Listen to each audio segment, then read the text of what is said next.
welcome back to our course Big Data Analytics and Business Intelligence. So our today's topic is Introduction to MapReduce Fundamentals Part 2.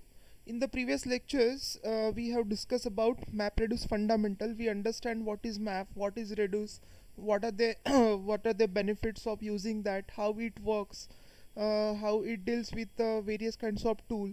Also we discuss about scoop and flume in last lecture. Now today we are going to discuss more fundamentals about MapReduce.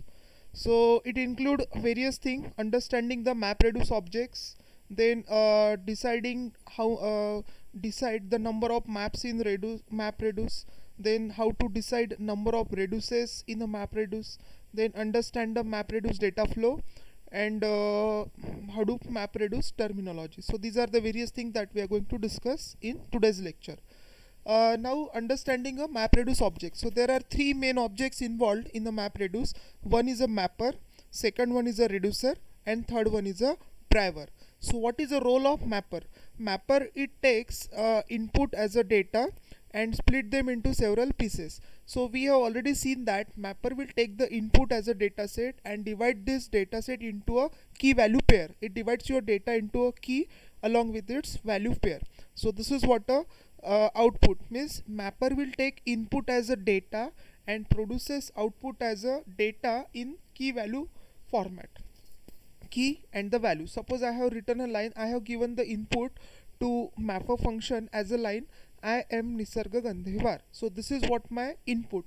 So for that purpose, what mapper will produce as a output: I1, M1, Nisarga 1 and Gandhevar 1. This kind of output can be generated by mapper.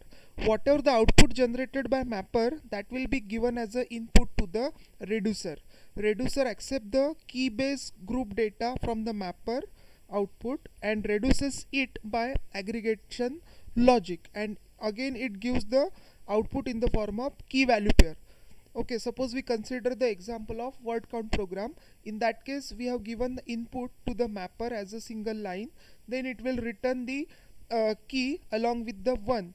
We will assign 1 to each and every word, then reducer will reduce it. Reduce it means it will aggregate. Suppose there are multiple occurrence of same word in the same line, then it will count as a 2. So we have mapper, we have reducer. Mapper takes input, gives output as a key value pair. That key value pair is given as a input to the reducer, and ultimately finally we got the output in the form of key value pair by the reducer. So reducer what will do? It will aggregate this. Then third object in MapReduce object is a driver. This is what a main file that drive the MapReduce process. We require one driver, just like that. Suppose we are having a car, so we require a driver who will drive that particular car. In the same way, we have MapReduce. So in order to drive this MapReduce function, we require a driver. Okay, so this is driver is what a main file that drive the MapReduce process. It start the execution of MapReduce task after getting a request from the client application with a parameter, and driver is also responsible for building the configuration of a job.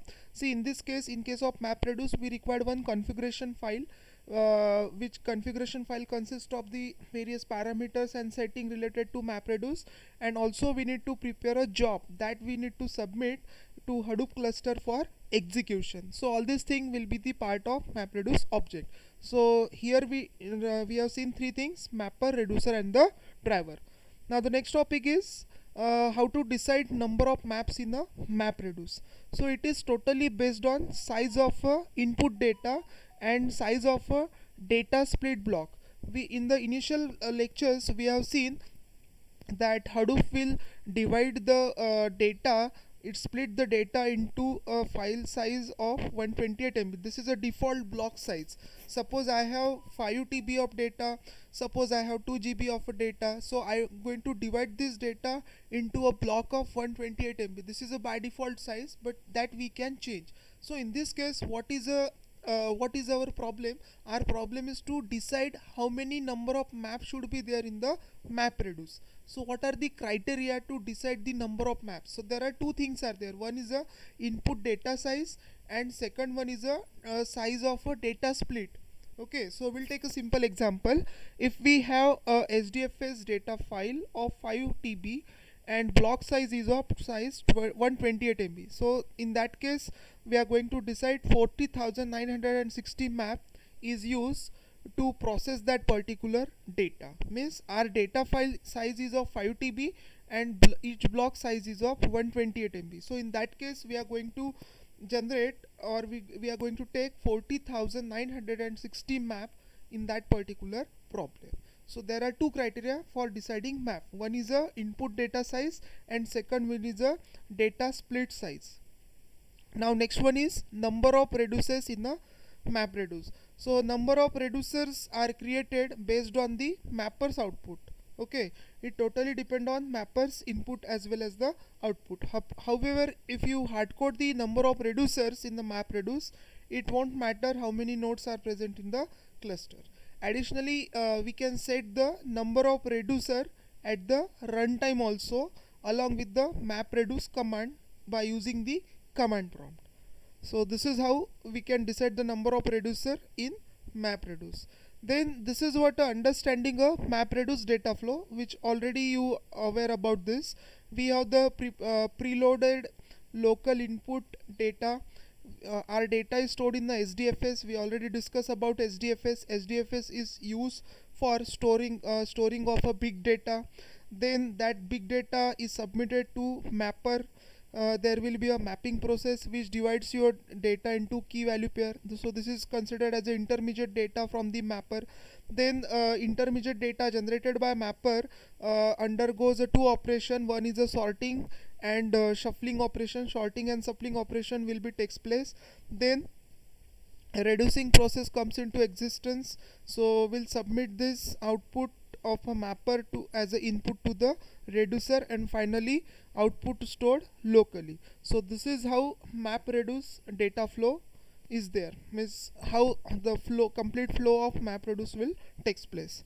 The next one is, this one is a understanding a MapReduce. So in today's lecture we discuss few fundamentals of a MapReduce, such as MapReduce objects. So there are three MapReduce objects are there: mapper, reducer and the driver. Then we talk about number of maps in MapReduce. Then we discuss about number of reducers in the MapReduce, and finally we understand the complete flow of a MapReduce. So I hope you understand the fundamentals of a MapReduce. Thank you.